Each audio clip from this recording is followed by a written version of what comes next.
नमस्कार मंडळी. सगळ्यात आधी सर्वांना श्री स्वामी समर्थ आणि स्वागत आहे तुम्हा सर्वांचं पुन्हा एकदा आपल्या नवीन व्हिडिओमध्ये. तर मंडळी, तुमची कुलदेवता तुमच्या कुटुंबाचे रक्षण करत असते. तुमच्या कुटुंबात येणाऱ्या अडीअडचणी, संकट सगळं दूर करत असते. म्हणूनच कुलदेवतेची सेवा होणं आवश्यक आहे. कुलदेवतेच्या सेवेमध्ये 5 गोष्टी आहेत ज्या अगदी करायलाच हव्यात. बाकी काही करायला नाही जमले तरी चालेल, मात्र या 5 गोष्टी प्रत्येकाने कराव्या, जेणेकरून कुटुंबात सुख शांती नांदते, कुटुंबातील सदस्यांची प्रगती होते आणि आपल्या कुटुंबाचं कल्याण होतं. कोणत्या आहेत त्या 5 गोष्टी? तर चला मंडळी जाणून घेऊयात. पण त्याआधी आपल्या चॅनलला सबस्क्राईब करायला विसरू नका.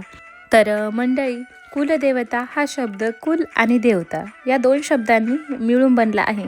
कुळाची देवता ती कुलदेवता ज्या देवतेची उपासना केल्यावर मूलाधार चक्रातील कुंडलिनी शक्ती जागृत होते, म्हणजेच आध्यात्मिक उन्नतीला आरंभ होतो.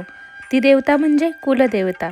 कुलदेवता ज्या वेळेस पुरुष देवता असते त्यावेळेस तिला कुलदेव, आणि जेव्हा ती स्त्री देवता असते तेव्हा तिला कुलदेवी म्हटलं जातं. ही झाली कुलदेवताबद्दलची प्राथमिक माहिती. पण कुलदेवतेची सेवा करणं का गरजेचं असतं? तर आपल्या कुलाची देवता हे आपलं रक्षण करत असते आणि म्हणूनच आपल्या कुटुंबामध्ये किंवा आपल्या कुलामध्ये सगळं सुरळीत चालावं यासाठी आपल्याला कुलदेवतेची उपासना करणं आवश्यक असतं. मुलांची शिक्षण असतील, लग्न असतील, आपल्या घरातील आजारपण असतील, या सगळ्यांच्या मागे बऱ्याचदा कुलदेवतेची उपासना व्यवस्थित न होणं, कुळाचार व्यवस्थित न होणं हे सुद्धा कारण असू शकतात. आपल्या कुलाची आई, आपल्या कुलाचा देव, तो आपल्या संपूर्ण कुटुंबाचं पावलोपावली रक्षण करत असतो आणि म्हणूनच त्याची सेवा आणि उपासना होणं तितकंच आवश्यक आहे. बरं, त्याची सेवा उपासना कशी करावी? फार काही करता आलं नाही तरी या 4 गोष्टी करायलाच हव्यात.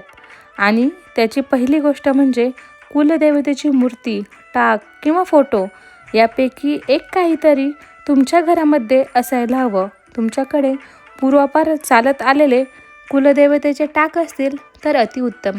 पण काही जणांकडे टाक नसतील तर तुम्ही कुलदेवतेची मूर्ती किंवा कुलदेवतेचा फोटो घरातल्या देवघरात ठेवायलाच हवा. आणि नुसता ठेवायचा नाही हा, तर त्याची नियमित भक्तिभावाने पूजासुद्धा करायची आहे. आणि मंडळी, दुसरी गोष्ट म्हणजे रोज कुलदेवीच्या मंत्राचा जप कमीत कमी 1 माळ तरी करावा. तुमची कोणतीही कुलदेवता असेल तर त्या देवीचा एक मंत्र जप असतो आणि त्या मंत्राचा जप तुम्ही कमीत कमी 1 माळ तरी करावा. समजा तुमची कुलदेवी आहे महालक्ष्मी देवी, तर श्री महालक्ष्मी देव्य नमः असा नामजप तुम्ही नियमित करावा. विवाहित स्त्रीने सासरच्या कुलदेवतेचा नामजप करावा. आता ज्यांच्याकडे कुलदेव आणि कुलदेवी असे दोन्ही असतील त्यांनी कुलदेवतेचा नामजप जरूर करावा. आणि मंडळी, आता कुलदेवता माहितीच नसेल तर काय जप करावा हा प्रश्न पडला असेल तर तुम्ही श्री कुलदैवताय नमः असा नामजप करावा. हा नामजप श्रद्धेने केल्यास कुलदेवतेचे नाव सांगणारं कोणीतरी नक्कीच भेटतं, असा अनेक साधकांचा अनुभव आहे. श्री कुलदैवताय नमः हा जप देवतेच्या तारक तत्वाशी संबंधित असल्यामुळे कुलदेवता या शब्दातील दे हे अक्षर उच्चारताना थोडंसं लांबवावं. त्यामुळे देवतेचं तारक तत्व जागृत होऊन त्या तत्वांचा लाभ आपल्याला होतो. आता वळूया तिसऱ्या गोष्टीकडे. तिसरी गोष्ट म्हणजे कुलदेवतेच्या वारी उपवास करावा. खास करून विवाहित महिलांनी उपवास करावा. तो संपूर्ण कुटुंबाला लाभदायक ठरतो. आणि जर का मंडळी तुम्हाला कुलदेवीचा वार माहीत नसेल तर मंगळवारी तुम्ही उपवास करू शकता, कारण मंगळवार हा देवीचा वार आहे. शेवटची गोष्ट म्हणजे वर्षातून एकदा तरी संपूर्ण कुटुंबाने कुलदेवीचे दर्शन घ्यावं आणि घरातील विवाहित महिलांनी देवीचे दर्शन घेतल्यावर देवीची ओटी अवश्य भरावी. आपल्या आध्यात्मिक उन्नतीसाठी ज्या देवतेची उपासना आवश्यक असते अशा कुळातच भगवंत आपल्याला जन्माला घालतो. त्या देवतेला कुळाची देवता म्हणतात. आध्यात्मिक प्रगतीसाठी कुलदेवतेची उपासना कशी करावी त्याविषयी जाणून घेतल्यास आध्यात्मिक प्रगती जलद गतीने होते. कुलदेवतेची उपासना करूनच आध्यात्मिक आणि हिंदवी स्वराज्याची स्थापना करून व्यावहारिक उन्नती झाल्याचे सर्वज्ञात उदाहरण म्हणजे आपले छत्रपती शिवाजी महाराज. तुळजापूर येथील भवानी माता ही त्यांची कुलदेवता होती. तिची मनोभावाने उपासना करूनच तिच्या कृपेने त्यांनी हिंदवी स्वराज्याची स्थापना केली. मंडळी, आता वळूया 5व्या गोष्टीकडे. मी मगाशी म्हटलं तसं वर्षातून एकदा तरी कुलदेवतेच्या दर्शनाला जावं, पण त्याचबरोबर दर्शनाला जाताना एक गोष्ट बरोबर घेऊन जावी. ती कोणती आहे गोष्ट, तर चला जाणून घेऊयात. तर मंडळी, जी वस्तू आम्ही सांगणार आहोत ती जर तुम्ही कुलदेवतेच्या दर्शनाला जाताना तुमच्याबरोबर घेऊन गेलात तर नक्कीच कुलदेवते तुमच्यावर प्रसन्न होईल. तिची कृपा आशीर्वाद तुम्हाला मिळेल.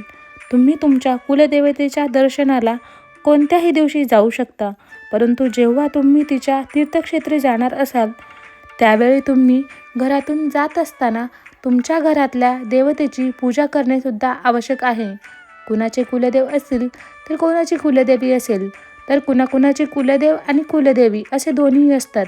तर तुमच्या कुलधर्म कुळाचाराप्रमाणे तुम्ही तुमच्या देवतांची पूजा अर्चना करूनच घरातून बाहेर पडायचं आहे आणि कुलदेवतेला प्रार्थना करायची आहे. मी तुझ्या दर्शनाला येत आहे, तुझ्या घरी येत आहे आणि येताना मी माझ्याबरोबर माझ्या हातून घरी बनवलेला नैवेद्य तुझ्यासाठी घेऊन येत आहे. तुझ्या घरी येण्यासाठी आम्हाला आज्ञा दे, तुझा आशीर्वाद आमच्याबरोबर असू दे, अशी प्रार्थना करून फूल अर्पण करून धूप दाखवून गोड नैवेद्य दाखवायचा आहे. तीर्थक्षेत्री जात असताना तुम्हाला गव्हाच्या पिठाच्या 11 पुऱ्या आणि गव्हाचे पीठ वापरून गूळ डाळ वापरून लाडू बनवायचे आहेत आणि या 2 पदार्थांसोबत तुम्हाला 1/2 किलो गुळाची ढेप घ्यायची आहे आणि हा बनवलेला प्रसाद एका डब्यामध्ये भरायचा आहे आणि तो कुलदेवतेसाठी घेऊन जायचा आहे. आपण जेव्हा कुलदेवतेच्या दर्शनाला जातो तेव्हा तिथेच मंदिराच्या आवारात पेढे विकत घेतो आणि तोच प्रसाद किंवा तोच नैवेद्य कुलदेवतेला दाखवतो. पण आपल्या घरातून आपण आपल्या हाताने बनवलेला नैवेद्य कुलदेवतेला अर्पण करणं महत्त्वाचं आहे. मी मगाशी म्हटलं तसं कुलदेवता ही आपल्या कुळाची आई असते आणि मग आपण आपल्या आईसाठी आपल्या हाताने एक पदार्थ बनवून घेऊन जाऊ शकत नाही. तुम्ही प्रेमाने तुमच्या हाताने बनवलेला पदार्थ कुलदेवीला अर्पण करा. त्यामध्ये तुमची भक्तीसुद्धा असेल जी कुलदेवतेपर्यंत पोहोचेल. ज्यावेळेस तुम्ही तीर्थक्षेत्री जाता त्यावेळेस तुम्हाला स्वच्छ स्नान करायचं आहे आणि देवीच्या दर्शनाला जायचं आहे. तिथे दर्शनाला गेल्यावर पुजाऱ्यांना सांगून तुम्ही घरून आणलेला नैवेद्य देवीला अर्पण करायचा आहे आणि ज्यावेळेस पुजारी हा नैवेद्य देवीला अर्पण करतात त्यावेळेस तुम्हाला प्रार्थना करायची आहे की हे माते, तू आमचे रक्षण करता आहेस. आम्ही तुला घरून आणलेला नैवेद्य दाखवत आहोत, त्याचा तू स्वीकार कर, तुला नक्की आवडेल. अशी प्रेमपूर्वक भक्तिपूर्ण प्रार्थना तुम्ही श्रद्धेने तुमच्या कुलदेवतेला करायची आहे. थोडा वेळ प्रसाद तिथे ठेवल्यानंतर तुम्हाला हा प्रसाद घ्यायचा आहे आणि घरी आल्यानंतर तो प्रसाद मित्रपरिवाराला तुमच्या नातेवाईकांना द्यायचा आहे. त्याचबरोबर मंडळी, थोडा प्रसाद गाईलासुद्धा नक्की खाऊ घालायचा आहे. मंडळी, लक्षात घ्या की कुलदेवतेचे दर्शन करून आल्यानंतर कुलदेवतेचा अंशसुद्धा आपल्याबरोबर घरी येतो. ही अशी ज्याची त्याची श्रद्धा आहे आणि त्यामुळे कुलदेवतेची कृपा आशीर्वाद आपल्याला प्राप्त होतो.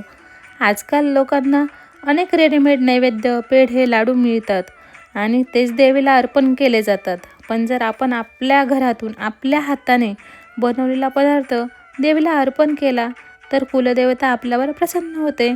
मोठ्या हुद्द्यावर असणारा मुलगा जर आपल्या आईला हॉटेलमधून विकत आणलेले पदार्थ खाऊ घालेल तर आईला काय वाटेल, पण त्याच जागी मुलाने स्वतःच्या हाताने घरी दही भात जरी बनवला किंवा वरण भात जरी बनवला तर तो खाताना आईला किती आनंद होईल. तिच्या डोळ्यातून अश्रुधारा वाहू लागतील, कारण आई प्रेमाची भुकेली आहे. तसंच देवसुद्धा प्रेमाचा भुकेला असतो. तर मंडळी, प्रेम ही अशी गोष्ट आहे ज्यामुळे आपण ईश्वरसुद्धा प्राप्त करू शकतो.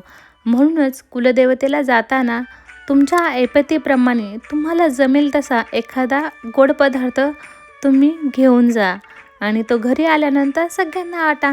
नक्कीच तुमच्यावर कुलदेवता प्रसन्न होईल. याबद्दल तुमचं मत काय आहे आणि तुम्ही कुलदेवतेला जाताना काय घेऊन जाणार आहात, कमेंट करून नक्की सांगा. धन्यवाद. आणि मंडळी, सर्वांना श्री स्वामी समर्थ. आणि व्हिडिओ कसा वाटला कमेंट करून सांगा. आणि कमेंट करायला जमत नसेल तर फक्त श्री स्वामी समर्थ कमेंट केले तरी चालेल. धन्यवाद.